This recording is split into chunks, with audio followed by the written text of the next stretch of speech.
خوتي السلام عليكم ورحمة الله تعالى وبركاته. مرحبا بكم على قناة فيزا انفو تي في. مرحبا بكل المتتبعين ديال القناة. الموضوع ديالكم باش ما نطولش عليكم غيكون واحد الفيديو قصير ونتكلموا فيه على واحد الموضوع مهم تهمكم نتوما كتير في خلال التقديم ديالكم الملف ديالكم. فايت درنا عليه فيديو وتكلمنا عليه وقارناه بينه وبين شهادة الضيافة، ولكن اليوم غنتكلموا عليه لوحده لان كثرت الاقاويل وكثرت الهضره بزاف على هذا الموضوع ديال هذا، وتلاحظها بزاف في خلال الرفض ديال الناس او خلال السفر ديال الناس او خلال الحصول الناس على التاشيره ديالهم، وكيهضروا على هذا الموضوع ديال حجز الفندق. الحجز في الفندق غادي نقول لكم غيخالفني البعض وغيأيدني البعض.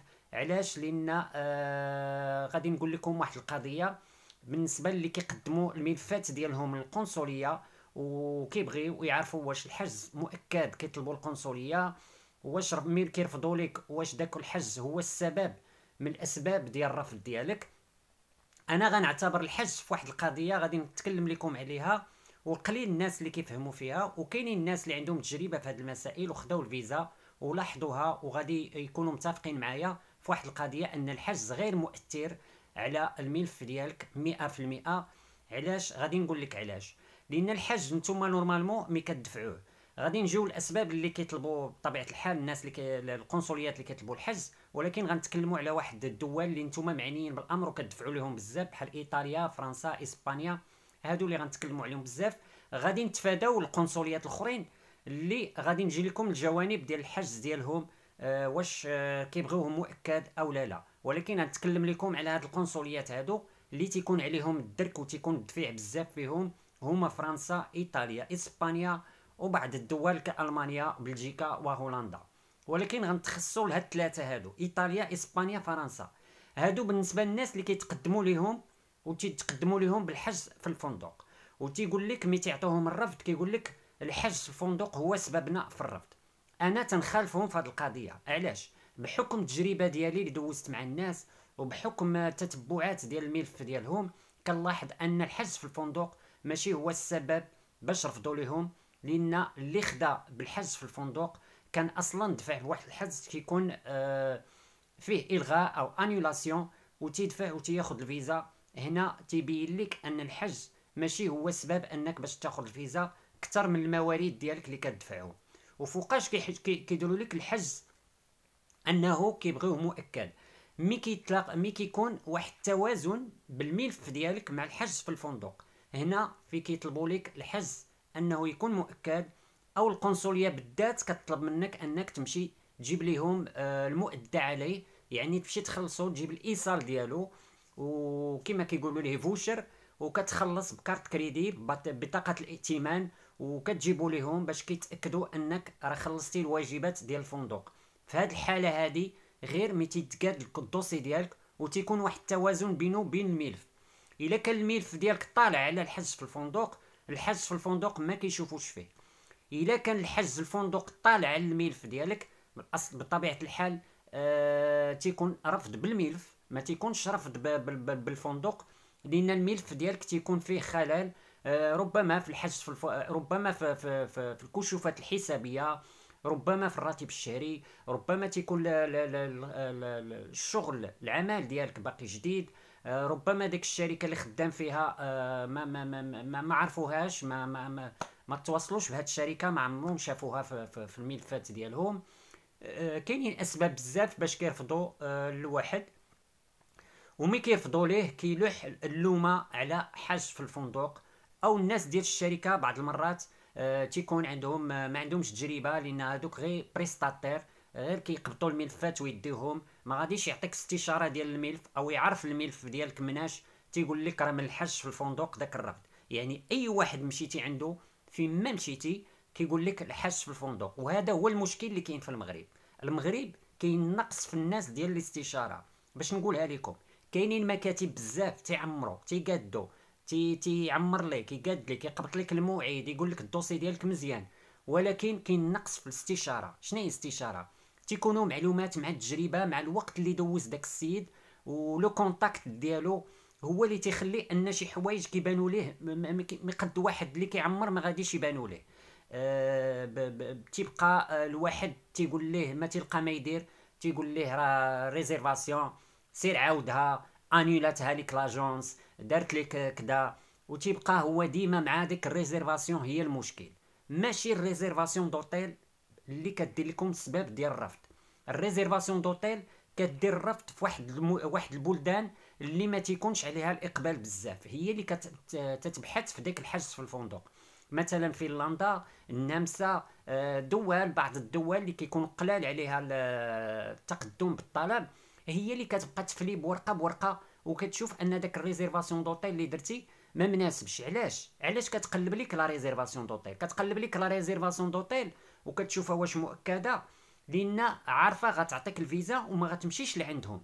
لهذا باش كيقلبوا هما لا ريزيرفاسيون دوطيل تيقول لك تيبقاوك مخلصها ومكونفيرميا، كتزيد لك النسبه في الملف ديالك. لان تيقولوا يمكن هذا مهتم يجي عندنا لفنلندا او يجي عندنا النرويج او يجي للدنمارك، علاش دار ريزيرفاسيون مزيانه.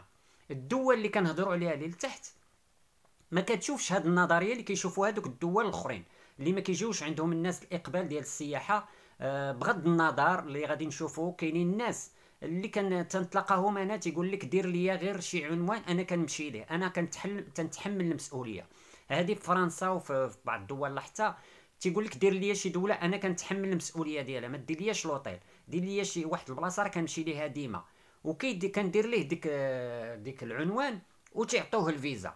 يعني السيد كيكون تايق في راسو، تيكون تايق في راسو انه ما محتاجش يدير لا ريزيرفاسيون دوطيل، لان عارف هو كيدخل ديما لفرنسا وديما كيدفع في فرنسا.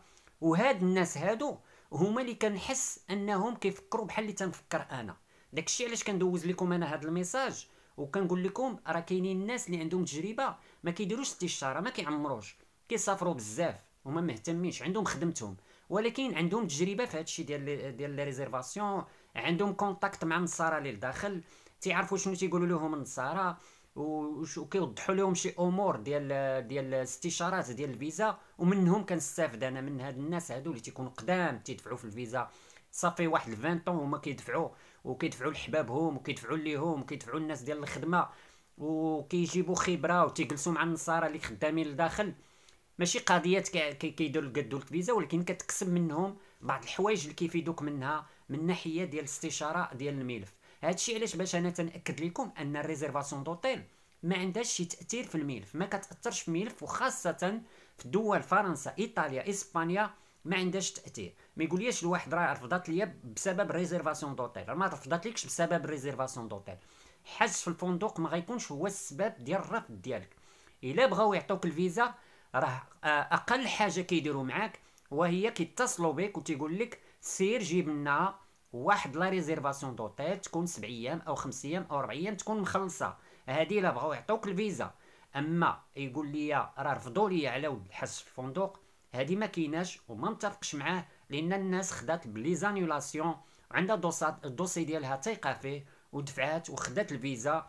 وكاينين الناس اللي ترفضت لهم ولكن ماشي بسبب حجز في الفندق، كاينين اسباب بزاف. ما يبقاش الواحد يشوف غير الفندق، كاينين ورقه الخدمه، كاينين بزاف ديال الحوايج اللي كيقدوا ياثروا ليك على الفيزا ديالك وما يعطيوها ليكش. وكاين بطبيعه الحال شي حوايج اللي تيكون تخصص ديال القنصليه وهي اللي ما بغاتش تمد لك الفيزا واخا الدوسي ديالك كامل مكمول، وما بغاوش يعطوك الفيزا في ديك اللحظه في ديك الوقيته اللي كتدفع فيها. اللي هضرنا عليهم بزاف ديال العوامل راه كنهضروا عليهم ديال حكم داك النهار داك الشهر تيكون فيه الناس ديال المخصصين ديالهم، تتكون الدنيا عامره، تيكونوا الطلبات بزاف، تيكون الرفض بزاف. لان كوما كيقوى الطلبات ديال الفيزا تيقوى الرفض بزاف، وكما تيكون الطلبات قلال د الفيزا تيكون الفيزا كثيره. هذا باش غير نوضح لكم الطريقه ديال الحجز في الفندق ماشي هو سبب من الاسباب ديال الرفض ديال الفيزا ديالك. دول كطلب حجز في الفندق، انا متفق مع شي ناس، كاينين شي دول انسيستيو تيقرروا ان داك الحجز في الفندق يكون مؤكد، وكاينين شي وحدين كيطلبوا انك تكون مخلصهم. دول اللي كتعرفوها نتوما كاملين وما كيكونش اقبال سياحي بالنسبه للمغاربه لينا اللي هما وتيكون العدد ديالهم قليل، ولكن الدول اللي تيكون عليهم الدرك وتيكونوا الناس، لان دابا مثلا فرنسا انت غدير لا ريزيرفاسيون دوطيل، عارفه هي كاين جوج ديال العوامل، يا اما غتجي عندها ديريكت بالطائره، او غادي تجي من اسبانيا. وان فوا انت غتدخل من الاسبان غيطلبوا لك الديوانه حجز الفندق ديال فرنسا ويكون مؤكد. وكاين بعض الخطرات ما غيقولكش مؤكد، غيشوف حجز فندق غادي يقول لك دوز من الديوانه. وكاين بعض الخطرات الا جاهم شك تي انكيتيو مع داك الحجز في الفندق واش كونفيرمي او لا. هنا في كتصايب ريزيرفاسيون ديالك كتكون مأكده ومصايبه، لان ديجا خديتي الفيزا وقديتيها مزيان، وفرنسا عارفه اي واحد غادي يجي عندها غادي يدير لا ريزيرفاسيون كوم إل لو فو. داكشي علاش هي كدوز ليك ديك الاولى ديال القنصليه كما بغا تكون، غير هي ما تكونش شي ريزيرفاسيون عاوتاني تكون خياليه بالنسبه اللي غيدفعوا ديبيتون في الاول. هنا باش ندير لكم الفرق، اللي غيدفع في الاول خصو يصايب لا ريزيرفاسيون دوطيل ديالو مزيانه، حيت ربما يكونوا المواليد ديالو مقادين مع لا ريزيرفاسيون دوطيل وتعطيوه الفيزا. اما الا كانت لا ريزيرفاسيون دوطيل دير فيها واحد الثمن خيالي تقد تخرج ليه على الوراق ديالو، لان ما غاديش يشوفوا هما واش لا ريزيرفاسيون دوطيل كونفيرمي، ولكن غادي يشوفوا داكشي اللي داير في لا ريزيرفاسيون، العدد الايام شحال غيخلص شحال غيبات شحال هادي، وغيقارنوها ليه مع الدوسي ديالو وغيلقاو داكشي طالع على الملف ديالو وغيرفضوها ليه. هنا باش كيقول لك الواحد راه رفضوها ليا بسبب لا ريزيرفاسيون دوطيل، ماشي بسبب انها كونفيرمي ولا ماشي كونفيرمي، ولكن داكشي لي دوني اللي فيها هما اللي اثروا ليه على الدوسي ديالو وترفضات ليه، وقالوا ليه من داخل القنصليه ان راه ديك لا ريزيرفاسيون دوطيل هي اللي خرجت لك على الملف، هو نوى انها راني با كونفيرمي وما صايباتها ليش لاجونس او تانيولات، لا داكشي اللي فيها لي دوني هما اللي هرسوا لك الملف. اما قضيه كونفيرمي ولا ماشي كونفيرمي هذيكش ما كتدخلياش انا العقل، ويمكن في دول اخرين نتفق معك، ولكن هاد الدول هادو الناس خداتها بلي زانيولاسيون انيولات ليهم قبل ما يدفعوا وخداو الفيزا. غير باش نانسيستي لكم على هاد القضيه هادي، الموارد الا كانت عندك مزيانه كتغلب ليك على لا ريزيرفاسيون دوطيل، ما كتبقاش تبان معاها لا ريزيرفاسيون دوطيل. لا ريزيرفاسيون دوطيل كنقول لكم غير قادوها على حساب الموارد ديالكم، صافي كيشوفوا هما لي دوني اللي فيها وكيشوفوا الموارد ديالكم مناسبين لا ريزيرفاسيون دوطيل وكيمدوا لكم الفيزا وكتسافروا، وديك الساعات كديروا وحده كونفيرمي هكذا باش كتلحقوا انكم ما تبقاش تضركم حس في الفندق في الراس وتقولوا راه دارت لنا مشكل، درنا داك السيد ني با كونفيرمي ما صايبها لناش مزيان. هاد الشيء هذا في علم الخيال وما كاينش هاد المسائل، راني شرحت لكم مزيان هذا الموضوع هذا وبغيت نطرق ليه لان الناس بزاف صدعوني تيقول لي ديما كنلقاها كذلك في صفحه فيسبوك، تلقى موقع فيسبوك تلقى الناس كيسولوا على هاد القضيه ديال لا ريزيرفاسيون دوطيل، فين درتيها شكون اللي صايبها ليك، واش كتعرفوا شي واحد كيصايبها مزيان، واش شي واحد كذا واش هادي، والناس دايرين بها السوق وكيتاجروا بها باثمان خياليه. لا راه ماشي من لا ريزيرفاسيون دوطيل هادشي، وتاكدوا ان لا ريزيرفاسيون دوطيل راه ما كتاثرش على الملف، غير لا درتو شي حوايج في لي دوني ديالها طالعين على الملف ديالكم، هنا فين تيكون تاثير. اما الا ناسبتو شي مع شي راه غدوز لكم القضيه على خير. كان هذه حلقه خاصه ديال الحجز في الفندق واش هو سبب من اسباب ديال الرفض ديال الفيزا. كنتم مع فوز على قناه فيزا انفو تي في. شكرا على تتبعكم هذا الفيديو، وبارطاجيو الفيديو اللي عجبكم ودعمونا باللايك باش ينتشر في اوسع نطاق، ونضرب لكم موعد في فيديو الجاي ان شاء الله، ومع السلامه.